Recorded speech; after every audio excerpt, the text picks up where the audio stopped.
Hey there, everyone. I have not loaded a video regarding my recovery.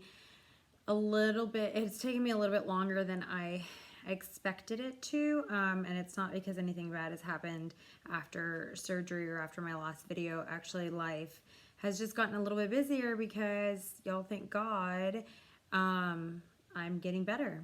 So my last video, I believe, I was heading into like 4 weeks after my L5-S1 discectomy laminectomy, and had begun to have the same hip pain and symptoms that I was having actually prior to surgery, and I was scheduled to have an MRI. So if you don't know about like my history and my story, this is the first video you're watching. I have two other videos right before this that talk about like what happened, how I had the injury, surgery, and then kind of the few weeks afterwards.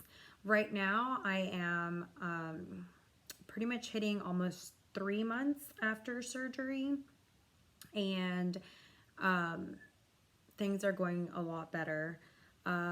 So backtrack to my last video, I did end up having to redo an MRI because of my hip pain and numbness down my leg that I didn't have right after surgery. Well, I had some numbness, but not the hip pain. And then the hip pain came back. And so we were worried because I had a pretty large rupture in regards to the herniation. So we were worried that potentially there had been a new reherniation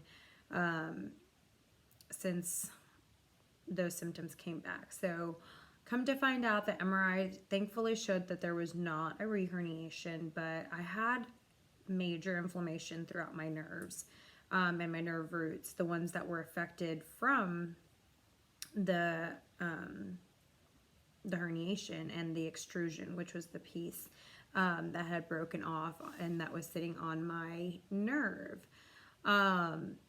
So basically my nerves were super inflamed, basically just from the trauma of the injury and the amount of time that they were compressed. So after surgery, my doctor recommended for me to basically take an anti-inflammatory consistently for 2 weeks. He really didn't want to do anything more aggressive like steroids or anything like that to reduce the inflammation, just because there's a lot of side effects to that. And although there's side effects to over-the-counter medications as well, they weren't going to be for long term. So I kind of alternated between Aleve and ibuprofen for about 2 weeks afterwards. Absolutely noticed a huge difference. The pain in my hip, although it was still a little bit there, it had gotten so much better. And I could tell when I took the medicine that like it improved. So took that pretty much like he wanted me to for the 2 weeks after the MRI. My symptoms started to get better, and to be honest, like around the I would say probably like 7 to 8 week mark, I just started feeling so much better. I think mentally, just because I was able to move around more, driving in a car wasn't bothering me as much as it had been initially. All of those things just improved. And they weren't like this tremendous improvement. They were just very small, little gradual things. I was walking and still am walking a lot. Like I try to do at least 5 miles a day of brisk walking, and then just standing and sitting only periodically for no more than like 20 to 30 minutes at a time. Because I just found that when I did sit, unless I was sitting with like a lumbar support or with really good posture, that hip pain would kind of get bad again. So also around the 8 week mark, I started to notice that the numbness that was down my leg was starting to maybe go away. At first, I wasn't sure if I was just getting used to it or if it really was getting better, but it really was getting better. I started to be able to walk on my tippy toes a lot more, and I just felt like I wasn't as like aware of anything being numb, but it was definitely improved. When I saw my doctor at the doctor visit, he tested all my reflexes and everything was good except for my Achilles reflex. So that reflex at the ankle, unfortunately, was really actually pretty much not there on my left side, which is my affected side. And that was the reflex that had started to go away prior to surgery, which was what led me to have surgery, because I was starting to have like neurological difficulties in regards to like walking and being able to get on my tippy toes and that kind of stuff. So that's really why I had surgery. I mean, the pain was something that I started being able to manage. So to be honest, I think I would have continued to attempted like rehab without surgery if it wouldn't have been for the fact that like I was having like a foot drop and I wasn't able to have like my reflex just wasn't working in my foot. So that was my personal reason for having surgery. I know that it's not the answer for everyone, and people think that you have it because it's like, oh, you get rid of the nerve pain and the sciatica faster and you don't have to deal with it anymore. Like, that was absolutely not my reasoning for having surgery. I would have not chosen to do surgery if I really didn't have to, because you just never know the complications that you're going to have after surgery. And I honestly felt terrible for a very long time after surgery because of the anesthesia and because these symptoms that I thought that would be completely gone actually came back. And it really scared me that I had gone through this procedure and spent all this money and I was going to end up being exactly the same. Thankfully, that's not the case. And I've mentioned this in my past videos, like everybody's journey through recovery, and even if you don't do surgery, like recovering a herniated disc without surgery, everybody's journey is different. Some people bounce back super fast, and some people it takes a really long time. I read and saw some testimonials about that post-surgery numbness not going away for over 2 years, and now I'm almost 3 months out of surgery, and thankfully my numbness is almost gone. Like, I can tell there's some there still, but it's so much better. So I guess if you are someone who is considering to having surgery, or if you're attempting to rehab a herniated disc, like, as much as it's annoying for people to say it and for you to hear it, like, patience is the key thing. You have to just be patient. It's a case-to-case basis, and everybody's going to recover differently. So with that said, right now, I mean, I'm still under restrictions on like not carrying a certain amount of weights, like anything heavier than like 20 pounds, 25 pounds or so. I am doing physical therapy, again, because I had such a quick, like muscle weakness and left leg weakness. My doctor did ask me to go to therapy, and we've been working on really learning how to brace my core properly, activate my different muscle groups, like in each side individually and together, just working on proper mechanics and bracing and how to sit, which you guys, I'm a nurse, and also I coach CrossFit, and I know a lot of these things, right? But I thought I was doing everything, and there are just little things that throughout the day you don't realize that you don't focus on body mechanics. As easy as like bending over, opening your under the sink cabinet to take out a trash bag or something like that.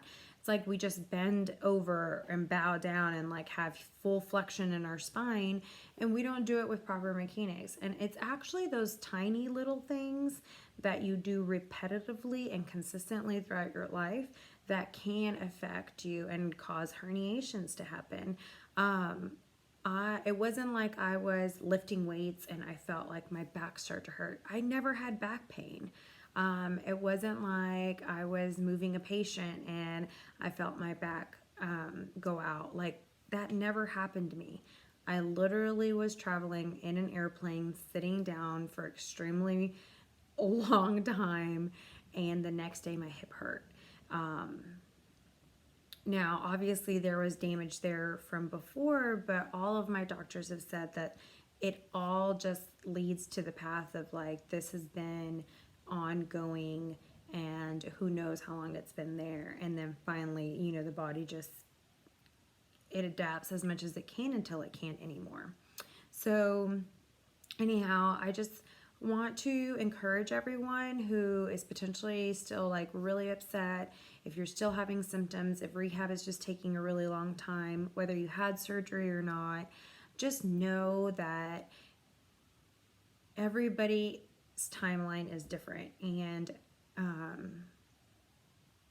yeah, surround yourself with people who will pray for you, who will encourage you, who will let you vent whenever you need to vent and just feel sorry for yourself. That's okay too. As long as it's not like something that happens every day and becomes like a real issue. I had some days where I was just like, this is annoying. I hate this. I don't know why I ever did this. I was like so mad. I would be like, God, like I listened to you. I had surgery and now I'm not any better. And it was like, I had those moments and I just had to check myself and say, okay, you're having a bad day and tomorrow might be a good day. And so get your mind right, right? And surround yourself with the people who will just support you in all of those moments. I have a community group my husband and I go to from church, and every week they would pray with us together, and they would send me encouraging messages, and they did meal train for me like the first couple weeks I had surgery, all of that stuff. And that, you guys, honestly, the mental and emotional part of all of this is harder than the physical. And that support system is what helps you get through it, to be honest. And then it gives you the energy to put effort into getting better. If you are being, rushed to go back to work, if you do something for work where you sit for long periods of time and they don't let you stand, or you can't get a standing desk, figure out a way to, get up and go to the bathroom every 30 minutes or an hour so that you're not sitting for prolonged periods of time. Like, whatever it is that you need to do to make yourself have the best possible outcome, you need to do it. I haven't been cleared to do CPR, so unfortunately I'm not being able to go back to my job as a nurse yet because I have to be able to do CPR. I work in an emergency room. And so I was really bummed about that, and I was just like, I'm not going to get paid anymore, like I'm out of vacation time, all this and that. And to be honest, like I had to just say, like, okay, am I going to sit here and get frustrated about it, or I'm just going to accept it and use this extra time to really do my exercises every single day, go to therapy, and do what I need to do to get better. So really, you guys, like, the mindset is everything.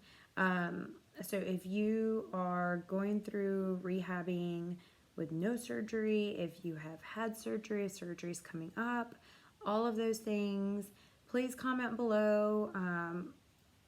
I also am just 100% know that Jesus came to this world, that he died and he rose again for us, and